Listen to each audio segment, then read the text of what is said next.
6 women, 6 very different and tragic fates. One king's dangerous obsession with producing a male heir would destroy their lives, tear England apart, and change the course of history forever. This is the complete, detailed story of Henry VIII and his 6 wives. Stay with me until the end. You won't believe how it all unfolds. By the final moments, you'll understand how a charming Renaissance prince turned into one of history's most ruthless tyrants, and how the daughter he valued the least became his greatest legacy. The tension starts right at the beginning. Henry VIII was never supposed to wear the crown. Born in 1491, he was the spare, not the heir. His older brother, Arthur, was carefully trained from birth to become king, tutored in statecraft, languages, and politics. Arthur was even betrothed to a powerful Spanish princess named Catherine of Aragon to seal a strong alliance between England and Spain. Young Henry? He was quietly prepared for a life in the church or a quiet supporting role at his brother's future court. Then, in 1502, everything shattered. Arthur died suddenly at only 15 years old, possibly from the terrifying sweating sickness that swept through England. The news hit like a thunderbolt. Overnight, 10-year-old Henry went from forgotten second son to the sole hope of the Tudor dynasty. The pressure began immediately. In 1509, at just 17 years old, Henry ascended the throne. England erupted in celebration. Here was the perfect Renaissance king, tall, muscular, athletic, an expert jouster and hunter. He was also a talented musician and poet who spoke several languages fluently. One observer wrote in awe, "His Majesty is the handsomest potentate I ever set eyes on." But beneath the golden image, a dark shadow loomed. Henry's father, Henry VIII, had won the throne at the Battle of Bosworth Field, ending the brutal Wars of the Roses. Yet the Tudor claim was weak and constantly threatened by Yorkist rivals. Henry VIII had ruled with paranoia, hoarding wealth and crushing enemies without mercy. Young Henry swore he would be different.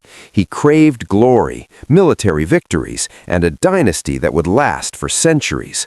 Above all, he needed sons, many strong sons, to secure his bloodline. That single obsession would drive him to marry 6 times, shatter 1,000 years of Catholic tradition, and send 2 wives to the executioner's block. If you're hooked on this Tudor drama so far, hit that like button and subscribe for more detailed royal history stories. The first chapter of this deadly drama begins with Catherine of Aragon. Catherine was born in 1485, a true Spanish princess and daughter of the legendary Ferdinand and Isabella, the power couple who united Spain and funded Christopher Columbus's voyage to the New World. She was educated, deeply pious, dignified, and politically sharp. At 15, she sailed to England in a grand alliance to marry Prince Arthur. The wedding was magnificent. But only 5 months later, Arthur fell ill and died. Catherine was left alone in a strange country, her future hanging by a thread. For 7 painful years, she lived in limbo, too valuable to send home, yet trapped in near poverty, while Henry VIII and her father argued endlessly over her dowry. Then Henry the VII died. The new king, 17-year-old Henry VIII, acted quickly.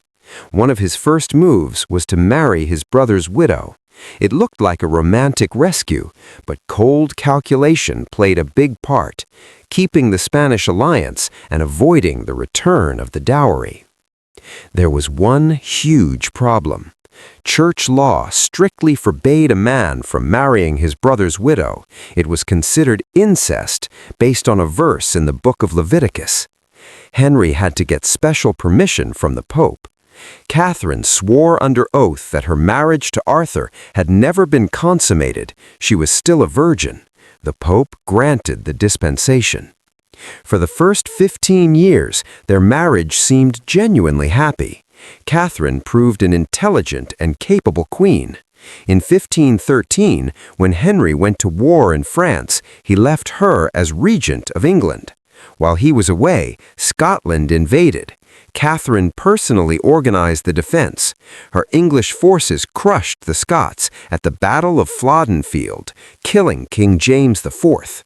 She sent Henry the blood-stained coat of the dead Scottish king as a victory trophy.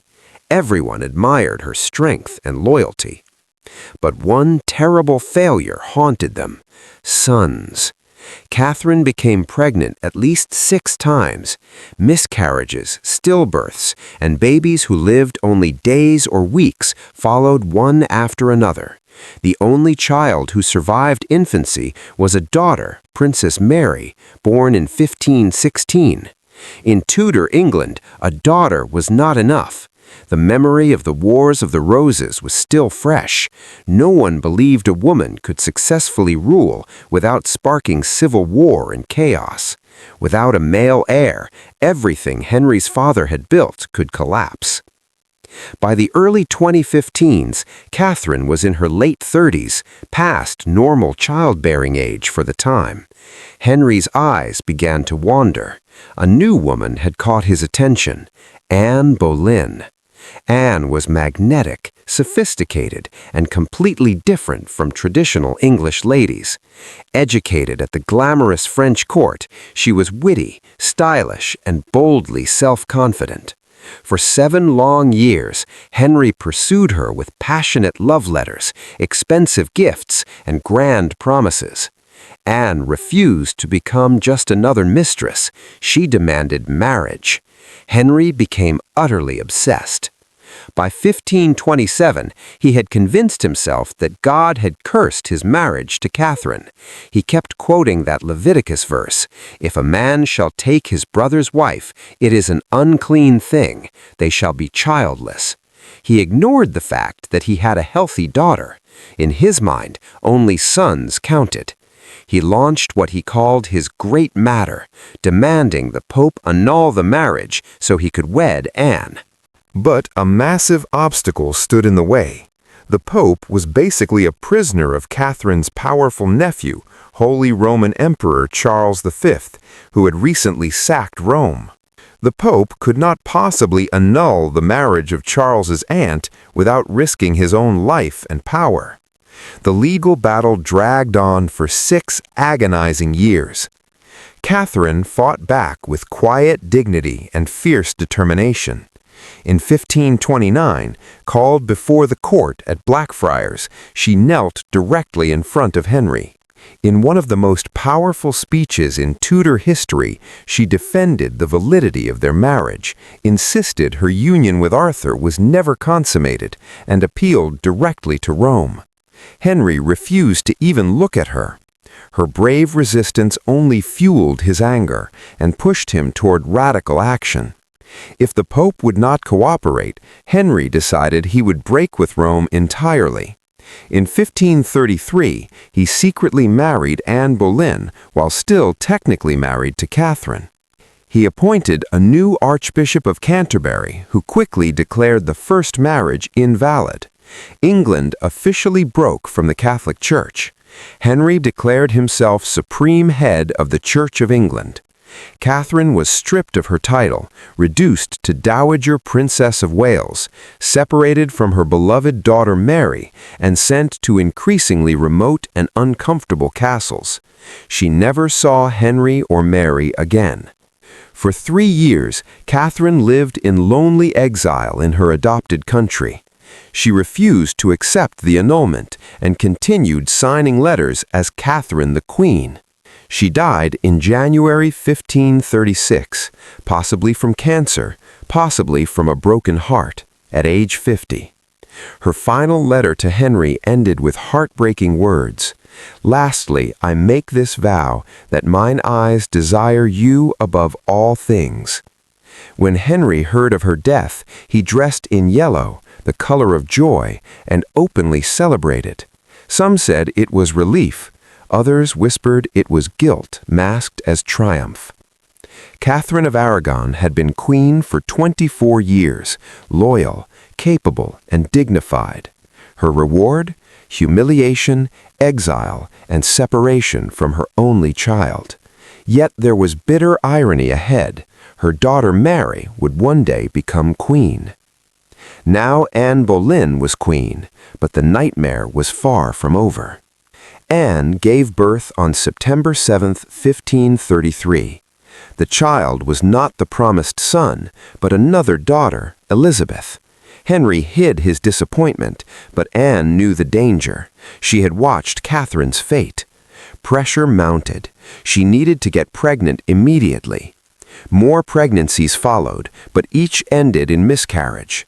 The stress made Anne sharp-tongued, jealous, and volatile. Some say she was terrified. Others believe Henry simply grew tired of her strong personality. On the very day Catherine was buried in 1536, Anne miscarried yet again, this time a boy. Henry exploded.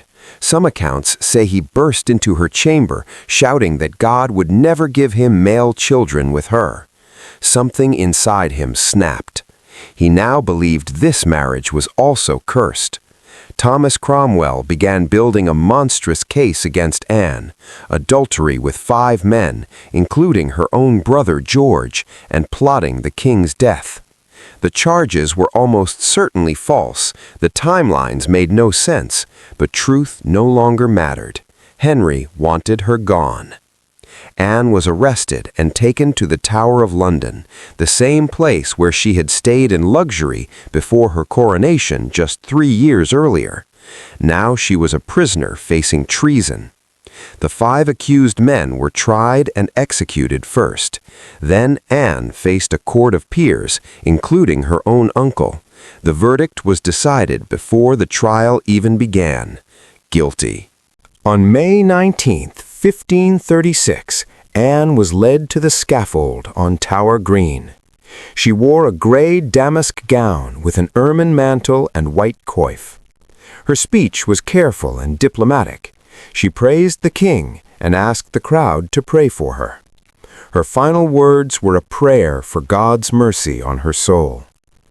Henry had arranged a skilled French swordsman instead of the usual axe for a quicker, cleaner death.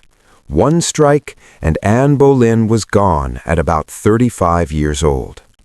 Her body was placed in an old arrow chest and buried without a proper coffin in the chapel of St. Peter ad Vincula. Her daughter Elizabeth was declared illegitimate, just like Mary had been. No one could imagine that this rejected little girl would one day become Elizabeth I. If this story of betrayal and power is keeping you on the edge of your seat, smash that like button and subscribe now so you don't miss any part of England's dramatic royal history. Henry's fortune seemed to turn with wife number 3, the quiet Jane Seymour.